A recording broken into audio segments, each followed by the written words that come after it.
Roman Reigns is back, and chaos ensued on this week's edition of WWE SmackDown. It was the USA Network debut for the Blue brand, and a lot to discuss, and we knew WWE was going to build this into a big show, and we mentioned the possibility of a Roman Reigns return. They had built up the Cody Rhodes versus Solo Sikoa steel cage match for the WWE Undisputed title, and we were wondering what else was going to happen on this show. Well, it was answered in our main event segment as it was made official that Cody Rhodes and Roman Reigns are going to team up at Bad Blood to take on Solo Sikoa and Jacob Fatu. Appreciate you guys watching. As always, as you can tell, if you're wondering why I haven't done many videos this week, well, you can hear my voice and know that I'm under the weather, and so I have not exactly been able to probably give you the best videos, but hey, the original Tribal Chief is back, so we got to do a video on it here on the channel, so appreciate you guys bearing with me on that. But let's talk about this, and we won't go as long as we usually do because I don't want you to have to listen to my voice. But we said coming in, it seemed unlikely. I mean, we did the video a couple weeks ago, I guess now. We're like, it seems unlikely that they're going to do Cody versus Solo again as a PLE main event. Because why? You knew there were going to be limitations with that because we remember back at SummerSlam, right? It wasn't as though, you fully expected the match to be bad. You just knew that you were going to be waiting until the end of the match because you knew that Roman Reigns was probably going to return, and you also knew there could be other things in place there, right, in terms of interference and all that. It was Bloodline rules, so you kind of already had an idea of what the match was going to be. So I didn't think you could do Cody versus Solo again as a PLE main event. So when they announced it for this particular SmackDown USA Network debut, it made sense because you're like, okay, they can do the match, and it all works out fine. You don't have to go back to this match at Bad Blood, and, again, I don't think it was everyone's favorite thing to have maybe Solo main eventing another PLE right now. So they do the steel cage match. Cody wins clean. We mentioned a couple different options. We're like, well, you could either have Cody come in here, take care of business, win the match clean, and then you do all the stuff afterwards, right? Or you could have everybody interfere somehow and all that. But they stayed true to what a cage match should be, and that's keeping everyone outside and letting the participants inside settle the match. So Cody does that. He beats Solo to retain the championship. But then that's when everything gets nuts, right? Then you have the interference from the Bloodline. You have all this stuff play out in the way that it did. And then came the thing that we kept wondering. All right, are they going to bring Roman Reigns back on this show? We talked about, yes, they had removed him from the advertising. They had done all that. But remember, they did that right after he was attacked by the Bloodline, so you kind of had an idea that this was where they were leaning to, right? It made sense to remove him from the advertising because, well, he'd been attacked by the Bloodline. So they bring Roman back, and he comes in to help Cody once again. We mentioned that possibility. It just seemed likely, right, that if you're going to have backup for Cody right now, it's probably not Randy Orton. It's probably not Kevin Owens. It had to be Roman Reigns in the spot. And so Reigns comes back to help Cody here, kind of fight off the Bloodline. You have the dramatic, spot where Reigns is kind of closing the cage, and that was kind of a fun moment. It's just Reigns inside the cage with, the Bloodline, and everything is sort of chaotic from there. And then, of course, you get back to a couple big things, right? You have the tease showdown between Roman Reigns and Jacob Fatu, where Fatu comes in, Roman's calling him in. He's like, come on, this is the one we've been waiting on, right? We've been waiting on Roman Reigns and Jacob Fatu. But then he gets in, Solo pulls Jacob Fatu out. That prevents the big, showdown between these two, which, again, you can tell, guys, like they are wanting to delay this as much as possible, which we know, as we're going to talk about in a second. You're only going to be able to delay this maybe until Bad Blood because these two will be in the ring together with each other based on what happened from here. But you also had what? You also had this start to become a bit of a power struggle, I guess you could say, between these two. We've seen these kind of, similar images here. If you go back to SummerSlam, where it's, Cody sitting down in the corner by the ropes or whatever it was, and you've got Roman kind of turn around and give him this look, because it is these two, right, who are having to kind of fight off the Bloodline right now when they were such a big part of everything that happened on the road to WrestleMania 40. And now, here they are, having to be side by side, fighting off, Solo's version of the Bloodline. And so, Cody's here giving Roman Reigns the stare, and they're really just, trying to figure out exactly what they're going to do here, right? And so that was kind of the theme here, is you had it start the show off like this, where you had these two, kind of looking back and forth at each other, trying to figure out where we go from here. But it was at this point that I started to realize, okay, one of the options we mentioned, we said if they're not going to do Cody versus Solo at Bad Blood. We said, what if you do Cody and Roman Reigns teaming up as a tag team? Because it's just not something we've seen, right? And in this particular iteration, that is something that is the most interesting, is to have these two on the same side teaming up to take on the two people that have been the most destructive on the other side, which is Solo Sikoa and Jacob Fatu. So I like the fact that we went this route instead of kind of making it to where, maybe you go ahead and do the Roman versus Jacob Fatu match. Maybe you go ahead and do the Roman versus Solo match. I think this is the more interesting option for Bad Blood, knowing what the ultimate destination is for a lot of these people, right? For Cody, it is probably getting to a Randy Orton feud at some point, in the winter and going into WrestleMania season next year.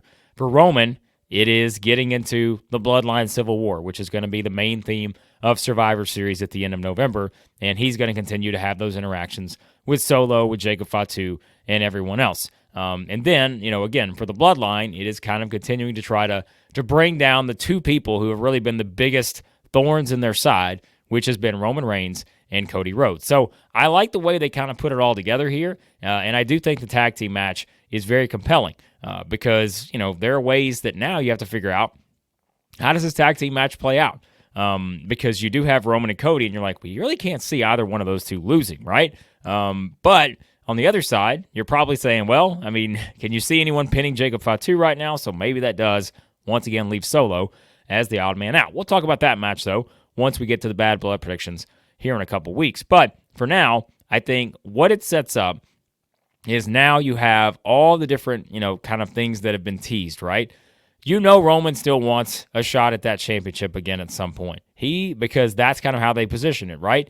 Is that Cody was done with the Bloodline here. He told Nick Aldis he was done with the Bloodline, but then it was Roman making it very clear that he is still, kind of the face of WWE. He still runs WWE and all that. So that prompts Cody to come out and, Cody's like, well, I'm the champion. I can't take that, basically how they presented it here. And so Cody has to come out and defend the idea that, well, it's his WWE now because he won the WWE Undisputed title from Roman Reigns at WrestleMania 40. So you've got these two who we know are never probably ever going to really be on the same page, but now they've got to team up to take on Solo and Jacob Fatu, who at the same time, we know they're on the same page right now, but as I've told you guys, they've certainly been hinting at different ideas for Solo to eventually get turned on by Jacob Fatu. And so I think you add in a lot of these different elements, and I don't think that's going to happen at Bad Blood by any means, but you have all these different, combustible elements in place, right? To where it gives you a lot more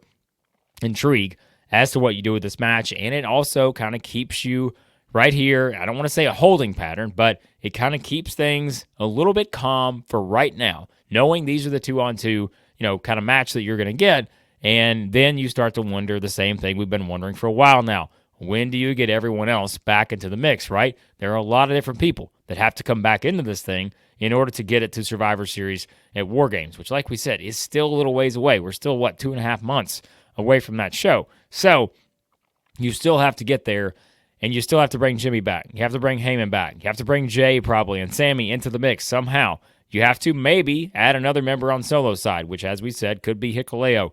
However, that they decide to do the Talatonga thing, which we talked about before when WWE trademarked that. So you've got a lot of things that you've still got to put together, but WWE feels pretty confident, it seems, in letting this all kind of continue to play out week to week and not feeling like they have to rush everything. And so I like where we're headed here. I know some people, there was some criticism as for Cody kind of getting back into this thing, and I told you guys, I said at some point you got to get Cody away from the Bloodline.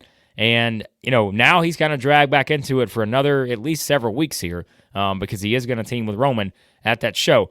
I don't know that that's doing Cody a ton of favors right now because Roman is made to feel like the bigger deal. And you can even see that in the exchange they had, right? People were talking about, were they booing Cody and all this other stuff because Cody had to come back pretty strong at Roman. But the fans were so excited to see Roman Reigns that it almost made you feel like Cody Rhodes was the person who was trying to sort of take that away and go after what has now become kind of the conquering hero of Roman Reigns, which Cody was in that spot for months and if not years, right? And so it's kind of an interesting dynamic, and I think WWE kind of has to walk a fine line here when it comes to making sure that this doesn't turn into something where all of a sudden Cody just feels like he is maybe part of the problem here for Roman Reigns.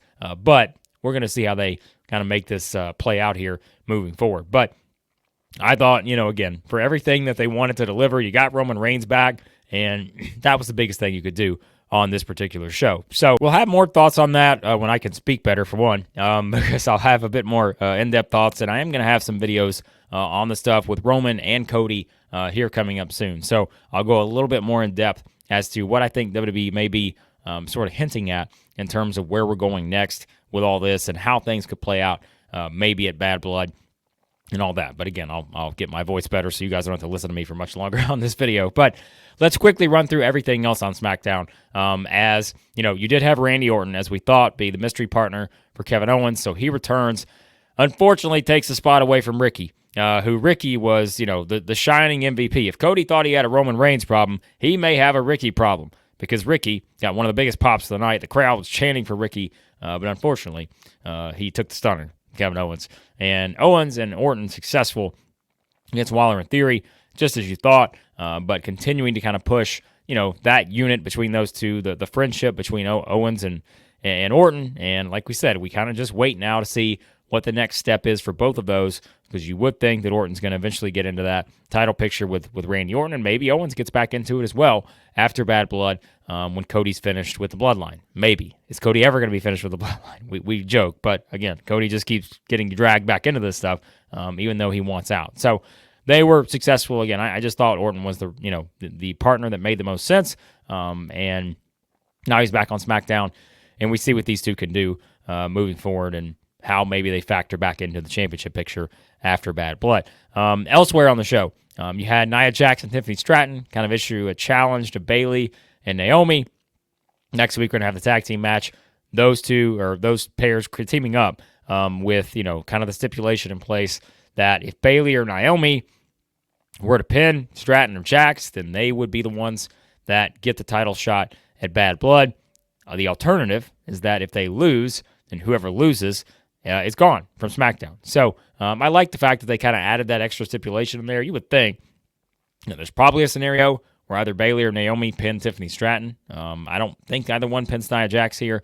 And then, maybe that leads to some frustration with Nia for Tiffany getting pinned. And so you start to kind of escalate that story from there, which we know, the Money in the Bank briefcase is just sitting there every single time they're on screen.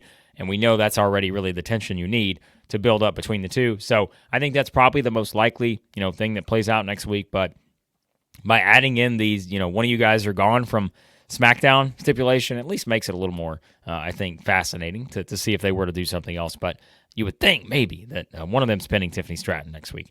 Because if you're the Money in the Bank briefcase holder, you got to get pinned. That's just the way it works. So, but no, in all seriousness, that sets up for next week. Andrade wins the main event. Another good match with Carmelo Hayes. And so you're going to have Andrade challenging LA Knight, the United States title. I think that is, something that going to be interesting to see how it plays out with kind of the next group of challengers for LA Knight because, you kind of need to build those up, right? And so Andrade gets the win in this series. I would think probably still Carmelo is going to get a shot at some point in the future at this championship. But for now, we know it's going to be LA Knight and Andrade for the United States title. That's set up. And so those were really kind of your big things on the show. This show was dominated by Roman Reigns and the Bloodline. I know you also had the Chelsea Green, attacking Michin after the match, after Michin had beaten Piper Niven, but, it's kind of just the same stuff they've been building up. But this was, all about the Bloodline stuff with Roman Reigns and Cody Rhodes. Like, that was dominating this edition, which, has kind of always been the case. When Roman Reigns has been there, that's kind of the big thing that dominates the show, and as it should have, I think,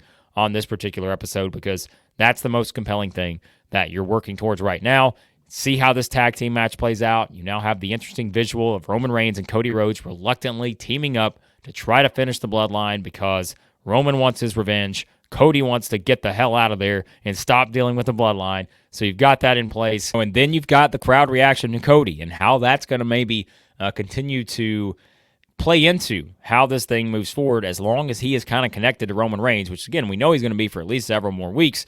So I think that's going to be kind of interesting to see how that continues to unfold there. And then, as we said, you've also got the Bloodline itself, and is Solo going to continue to prove himself to be the weak link here? He lost the cage match. If he loses the tag team match at Bad Blood, what does Jacob Fatu do? What does maybe The Rock do when The Rock eventually comes back and perhaps is revealed as, kind of the new de facto leader of this rogue version of the Bloodline and all that. So I like kind of the setup here. A lot of tricky things you have to work to, though, with Roman Reigns and Cody Rhodes, both kind of trying to be the face of WWE. And how does that play out from here? We'll find out on SmackDown. You guys let me know what you thought on this week's edition of WWE SmackDown. Again, guys, I apologize. My voice is not the best right now, but I wanted to get a video out for you guys because, hey, it's the Bloodline. It's Roman Reigns. It's what we've been talking about since we started the channel. And so wanted to get a video out for you guys. And let me know your thoughts. Let me know your thoughts on the new kind of look for SmackDown, the new logo, the new theme. I did see quite a bit of criticism for the new SmackDown theme and maybe how it fits into what SmackDown is, I guess. There was a lot of online criticism. I know I saw that. But let me know your thoughts on the logo, kind of the presentation, all that. But appreciate you guys watching as always. Hit the subscribe button, hit the like button on your way out. And you can hit the subscribe button knowing that not every video is like this. And my voice doesn't sound like this every time. But I appreciate you guys as always. But again, let me know your thoughts on this week's edition of WWE SmackDown.